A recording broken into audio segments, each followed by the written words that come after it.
அஸ்ஸலாமு அலைக்கும் வரஹ்மத்துல்லாஹி வபரகாத்துஹு. அபூபக்கர் ரலியல்லாஹு அன்ஹு அவர்களுடைய வரலாற்று தொடரை நாம் பார்த்து வருகிறோம். அதில் இறுதியாக நபி ஸல்லல்லாஹு அலைஹி வஸல்லம் அவர்களும் அபூபக்கர் ரலியல்லாஹு அன்ஹு அவர்களும் ஹிஜ்ரத் சென்றது தொடர்பான தகவலை நாம் பார்த்தோம். அதில் அல்லாஹ்வுடைய தூதர் ஸல்லல்லாஹு அலைஹி வஸல்லம் அவர்கள்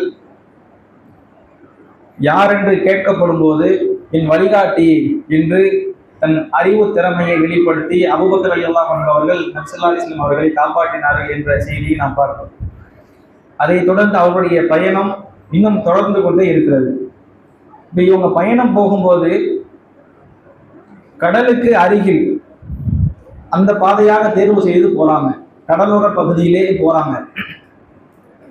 இருப்பினும் கூட ஒருவர் இவங்களை பார்த்துருவாங்க, ஒரு மனிதர் இவங்களை பார்த்துருவாங்க.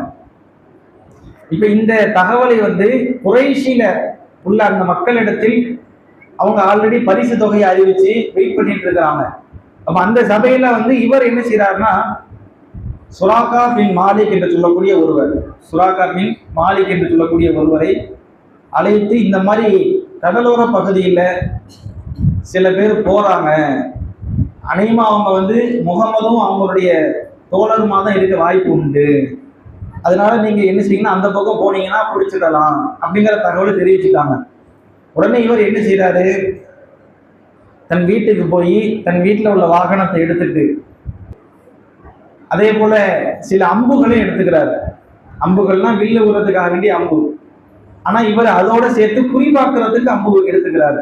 ஏன்னா அவங்க அம்பை வைத்து குறி பார்ப்பாங்க, நல்ல சகுனம் கெட்ட சகுனமா என்று அம்பை வச்சு பார்ப்பாங்க. அதையும் எடுத்துட்டு பயணம் பண்றாரு. எந்த பாதையில ஒரு கூட்டத்தை பார்த்தேன்னு சொன்னாங்களோ அந்த பாதையில மிக வேகமாக பயணத்தை தொடர்றாரு, ரொம்ப வேகமா ஸ்பீடா போறாரு. போகும்போது இவருடைய வாகனம் ஒரு விபத்துக்குள்ளாகிற மாதிரியா கீழே விடுது. அப்பவே இவர் கொஞ்சம் சுதாரிக்கிறாரு, இது என்ன ஒரு தடங்களா இருக்க அப்படின்னு இவர் பார்க்கிறாரு. பார்த்துட்டு உடனே அவர் அம்பு கூட்டுல இருந்து ஒரு அம்பை எடுத்து, அதுல நல்ல குறி கெட்ட குறி ரெண்டுமே இருக்கும், சாதகமா உள்ளது பாதகமா உள்ளது இருக்கும். டக்குன்னு எடுத்தா இவருக்கு பாதகமா உள்ளது வந்தது, இவர் விரும்பாதது வந்துடுது. ஆனா அதையும் பொருட்படுத்தாம போறாரு. சரி என்ன ஆனாலும் பாத்துக்கிறோம் அப்படின்னு வேகமாக என்ன செய்யறாங்கன்னா போறாங்க. இப்ப ரசூல்லா இவங்க வர்றாங்கிற தகவல் தெரியாமலே போயிட்டு இருக்கிறாங்க. அபூபக்கர் ரலியல்லாஹு அன்ஹு அவங்களுக்கு பின்னாடி இருக்கிறாங்க. இப்ப அடிக்கடி பின்னாடி யாராவது வராங்களான்னு திரும்பி பார்க்கும்போது இவர் வர்றாங்க, இவரை பார்த்துடுறாங்க. ரசூலா குர்ஆன் ஓதிட்டே போறாங்க. வாகனத்துல போகும்போது குர்ஆன் வசனத்தை ஓதிட்டு, நம்ம ஆளுக்க போகும்போது பாட்டு கேட்டு போறது. ஏன்னா என்ன சொல்லுவாங்க, இல்ல உங்களுக்கு தூக்கம் வந்துடும், வண்டியில போகும்போது பாட்டு போடலன்னா தூக்கம் வந்துடும் அப்படின்னு சொல்லுவாங்க. இன்னைக்கு அது மாதிரியான நிலைமை. அதுலயும் நாமும் தௌஹீது வட்டாரத்துல இருந்து இந்த ஏகத்துவத்தை அறிஞ்சு இருந்து அப்படி இருக்கும்போது இந்த நிலைமை, பாட்டு போட்டுக்கிட்டு தான் என்ன செய்யறது, வாகனத்தை ஓட்டுவது. ஆனா ரசூலா பாருங்க, வாகனத்துல போகும்போது அல்லாஹ்வுடைய வேதத்தை ஓதிக்கொண்டே போறாங்க. அப்ப இந்த நிலையெல்லாம் மாற்றணும். வண்டியில போனாலே அந்த பழக்கங்கிறது நம்ம கொண்டு வர்றது தானே. பாட்டு போட்டாதான் என்னால வண்டி ஓட்ட முடியல. அப்ப முற்காலத்துல எப்படி வண்டி ஓட்டினாங்க, எப்படி பயணம் செஞ்சாங்க? அப்ப இது ஒரு தவறான ஒரு புரிதல், நம்மளை ஏமாத்திக்கிறது. வண்டி ஓட்டும் போது பாட்டு இருக்கணும். ஒரு 4-5 பேரா இருந்த போது பேசிக்கிட்டு போனாலே ஒன்றும் தெரியாது. அப்ப இதையெல்லாம் மாற்றி கொள்ள வேண்டும் என்பதை நாம கவனத்துல கொள்ளணும். இப்ப இவங்க என்ன செய்யறாங்கன்னா, பயணம் புறப்பட்டு போறாங்க. போற வழியில இவரை பார்த்துறாங்க, பின்னாடி வராத பார்த்துறாங்க. உடனே ரசூலா அல்லாஹ்ட்ட கையேந்தி, இறைவா நீ அவரை கீழே விழ செஞ்சிரு, அவரை பின்தொடர முடியாத ஒரு நிலை ஏற்படுத்தி துவா செய்யறாங்க. துவா செஞ்ச உடனேயே அவருடைய வாகனம் என்ன செய்யுதுன்னா, அதனுடைய முட்டிக்கால் வரைக்கும் மண்ணுக்குள்ள புதைஞ்சிருது. பாலைவனம் தானே, முன்கால் முட்டிக்கால் வரைக்கும் உள்ள போயிடுது. அவரும் வெளியே எடுத்து பார்த்தாரு, வெளியே எடுக்க முடியல. மீண்டும் எடுத்து பார்த்தாரு, எடுக்க முடியல. மீண்டும் எடுத்து பார்த்தாரு, முடியல. அப்ப அவர் புரிஞ்சுக்கிறாரு, இது கண்டிப்பா முகமதுடைய செயல் தான், அவர் தான் நமக்கு எதிராக ஏதோ துவா செஞ்சுட்டாரு போல என்று சொல்லி அவர் புரிஞ்சு கொண்டு உடனே அவங்கள கூப்பிட்டு, இந்த மாதிரி நீங்க தான் எனக்கு எதிராக துவா செஞ்சிருக்கீங்க எனக்கு தெரிஞ்சிட்டு, அதனால நீங்க இதுல இருந்து காப்பாத்துறதுக்கு எனக்கு துவா செய்யுங்க, நான் உங்களுக்கு விசுவாசமா இருப்பேன் அப்படின்னு அவர் சொல்றாரு. ஏன்னா அவருக்கு முன்னாடியே சகுனம் பார்த்துட்டாரு. அவரு சகுனங்கிறது இஸ்லாத்துல கிடையாது, சகுனம் பார்க்கிறது இணை வைப்பு. ரசூலா சொல்றாங்க, சகுனம் என்பது இணை வைப்பு, பார்க்கக்கூடாது. ஆனா அவருடைய அந்த நம்பிக்கையின் அடிப்படையில் அவர் பார்க்கும்போது நமக்கு நம்ம விரும்பாதது வந்திருக்கு, சரி சரணடைஞ்சிருவோம் என்று சொல்லி சரணடைகிறாரு. நீங்க போற வழியில உங்களை பின்தொடர்ந்து யாராவது வந்தாங்கன்னா அவங்கள நான் மாத்தி விட்டுறேன், உங்களுக்கு உதவியா இருக்கேன், இனி இதுல இருந்து காப்பாத்துங்கன்னு சொல்லும்போது ரசூல்லா மீண்டும் துவா செய்றாங்க, அந்த இடத்துல இருந்து அவர் காப்பாற்றப்படுறாரு. அப்ப அவர்கிட்ட இருந்த பொருளை என்ன செய்யறாருன்னா உணவை வந்து ரசூல்லாவுக்கு கொடுக்குறாங்க, நீங்க இதை பயன்படுத்திக்கிறீங்க, நீங்க பத்திரமா போங்க, யாராவது வந்தாங்கன்னா நான் அவங்களை வழிமறிச்சு வேற வழிக்கு மாற்றி விட்டுறேன் என்று சொல்லி எதிரியாக வந்தவர், ரசூலாவை அழிக்க வேண்டும் வந்தவர் வந்து காவலரா மாறிடுறாரு. இந்த அடிப்படையில் தான் என்ன செய்யறாங்கன்னா சிலர் தேடி வர்றாங்க, தேடி வந்தாலும் கூட இவங்க சொல்றாங்க, நான் நீங்க யாரை தேடி வரீங்களோ அவங்க சுத்தமா தேடி பார்த்துட்டேன், இங்க இல்ல, நீங்க திரும்பி போங்க, என் செய்தியே உங்களுக்கு போதுமானதுன்னு சொல்லி வர ஆட்களை எல்லாம் திருப்பி அனுப்பி விட்டுறாரு. அல்லாஹ் எப்படி ஏற்பாடு பண்ணிருக்காங்க பாருங்க. அல்லாஹ் வந்து இவரை வர வச்சு மெனக்கெட்டுனே வர வச்சு அவரை வந்து பாதுகாவலா மாத்தி அல்லாஹ் அனுப்பி விட்டான். இப்ப அபூபக்கர் ரலியல்லாஹு அன்ஹு அவங்களும் ரசூலுல்லாஹ் என்ன செய்றாங்கன்னா போறாங்க. போற வழியில வந்து ஜுபைர் ரலியல்லாஹு அன்ஹு அவங்க வந்து வேற ஒரு நாட்டுக்கு ஒரு வேலை நிமித்தமா போயிருந்தாங்க, வர்றாங்க. வர வழியில ரசூலுல்லாஹி அபூபக்கர் ரலியல்லாஹு அன்ஹு அவங்களையும் பார்த்துட்டு ஹிஜ்ரத் போற பயணத்தை பத்தி விசாரிச்சுட்டு அவங்களுக்கு ஆடை அன்பளிப்பா கொடுக்குறாங்க, வெள்ளை நிற ஆடை. அபூபக்கர் ரலியல்லாஹு அன்ஹு அவங்களுக்கும் கொடுக்குறாங்க, அதே போல ரசூலுல்லாஹுக்கும் கொடுக்குறாங்க. இப்ப இவங்க அந்த ஆடையும் வாங்கிட்டு மதீனாவுக்கு போறாங்க. இப்ப மக்கால இருந்து ரசூலா வர்றாங்க செய்தி மதீனாவுக்கு ஆல்ரெடி போயாச்சு, ரசூலா மதீனாவுக்கு வந்துட்டு இருக்கிறாங்க. இப்ப அங்க இருந்து எதிர்பார்ப்பு அந்த மக்களுக்கு வந்து ரசூல்லானா யாரு, ஏன்னா எல்லாரும் ரசூலா பார்க்கல, இல்ல மக்காவுக்கு ஹஜ்ஜி செய்ய வந்தவங்க பார்த்துருக்காங்க, ஆனா எல்லாரும் ரசூலா பார்த்தது கிடையாது. இப்ப அவங்களுக்கு எதிர்பார்ப்பு, யாரு ரசூல்லா, ரசூல்லா நம்ம ஊருக்கு வராங்க என்று சொல்லி எல்லாரும் என்ன செய்யறாங்கன்னா எதிர்பார்க்கிறாங்க. சிறுவர்கள்லாம் உற்சாக வரவேற்புக்காக காத்து கொண்டிருக்கிறாங்க. ஒவ்வொரு நாளும் வந்து பாக்குறாங்க, ரசூல்லா வரல. ஆனா இப்ப ரசூலா என்ன செய்யறாங்கன்னா அந்த மதீனாவுடைய உட்பகுதிக்கு போயிடுறாங்க. மக்கள் மத்தியில் என்ன செய்யறாங்கன்னா அங்க போயிடுறாங்க. போன உடனே இப்ப அவங்களுடைய பாவனை தோற்றம், இப்ப ரசூல்லா வந்து அவங்க மூத்தா போகும்போது அவங்க தலையிலையும் தாடியிலையும் ஒரு 20 நரைமுடி கூட இல்லை. ரசூலா மூத்தா போகும்போது ஒரு 20 நரைமுடி கூட இல்லை. அதுவும் அவங்க என்ன தேய்ச்சிருந்தாங்கன்னா அது கூட தெரியாதான். என்ன தேய்ச்சிட்டாங்கன்னா நரைமுடி கூட இருக்கா இல்லையான்னு தேடி பார்க்குற அளவுக்கு தான் இருக்கும். ஆனா அபூபக்கர் ரலியல்லாஹு அன்ஹு அவங்களை பொறுத்த வரையில அவங்க வந்து வெள்ளை முடியெல்லாம் இருந்து கொஞ்சம் வயதான முதிய தோற்றத்துல இருப்பாங்க. ஆனா வயசு வந்து ரசூலா விட ஒரு 2.5 வயசு இவங்களுக்கு கம்மி, அவங்களுக்கு தான் கூட. ஆனா பார்க்கும்போது இவங்க தான் ஒரு பார்க்கறதுக்கே பெரிய ஆள் மாதிரி இருப்பாங்க. இப்ப மக்கால இருந்து இவங்க 2 பேரும் வரும்போது சிலர் என்ன நினைச்சுக்கிட்டாங்கன்னா அபூபக்கர் ரலியல்லாஹு அன்ஹு அவங்கள பார்த்துட்டு ரசூலா நினைச்சுக்கிட்டாங்க. ஏன்னா அவங்களுக்கு தெரியாது இல்ல யார் ரசூலான்னு, இவங்க தான் ரசூலான்னு சொல்லிட்டு அவங்க என்ன செய்யறாங்க, அபூபக்கர் ரலியல்லாஹு அன்ஹு அவங்கள வரவேற்கிறாங்க. அஸ்ஸலாமு அலைக்கும். பொதுவா ஒரு முக்கியமான ஆள்னா அவருக்கு ஒரு மதிப்பு மரியாதை கண்ணியமா இருக்குன்னு சொல்லுவோமா இல்லையா, அந்த மாதிரி என்ன அபூபக்கர் ரலியல்லாஹு அன்ஹு அவங்க தான் ரசூலா நினைச்சுக்கிட்டு எல்லாரும் அவங்களுக்கு முகமது சொல்லி வரவேற்கிறாங்க. இப்படி இருக்கும்போது திடீர்னு ரசூலா மேல வெயில் படுது.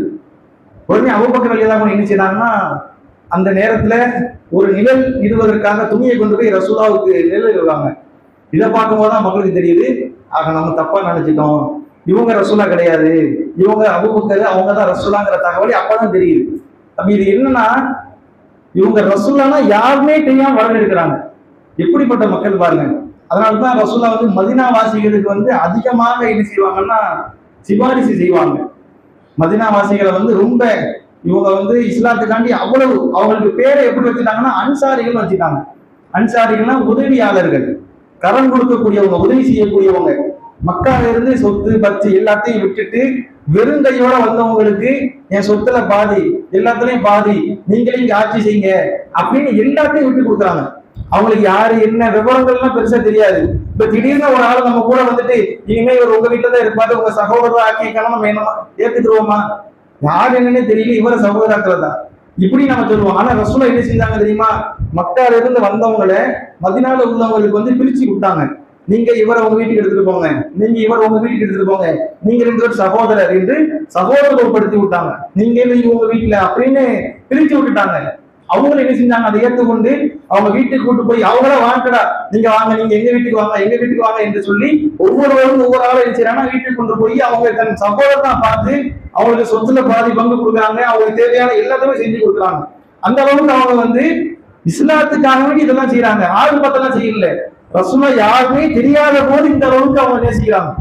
கடைசி வரைக்கும் நேசம் அவங்களுக்கு இருந்து கொண்டே இருந்துச்சு. அதனாலதான் ரசூலா வந்து ஒரு கட்டத்துல சொன்னாங்க, நீங்க சில நேரங்கள்ல சில தருணங்கள்ல பின்தங்கப்படக்கூடிய ஒரு நிலைக்கு தள்ளப்படுவீங்க. உங்களை விட மற்றவங்களுக்கு முன்னுரிமை கொடுக்கப்படும், உங்களை விட மற்றவங்களுக்கு முன்னுரிமை கொடுக்கப்படும்.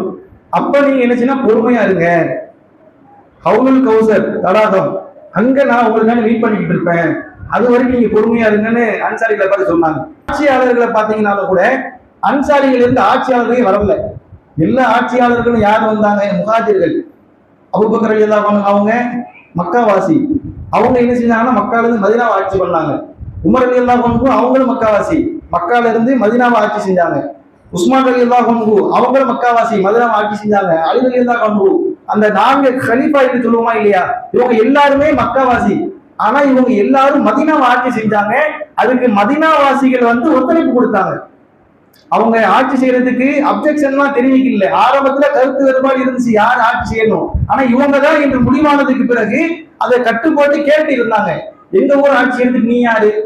வெளியூர்ல இருந்து நீங்க ஆட்சி செய்யா, நம்மள்ட்ட இருக்கமா இல்லையா? நீ எல்லாம் பேசுறியா? என்ன வெளியூருக்காரன், உனக்கும் என்ன தெரியும், இந்த ஊரை பத்தி என்ன தெரியும்?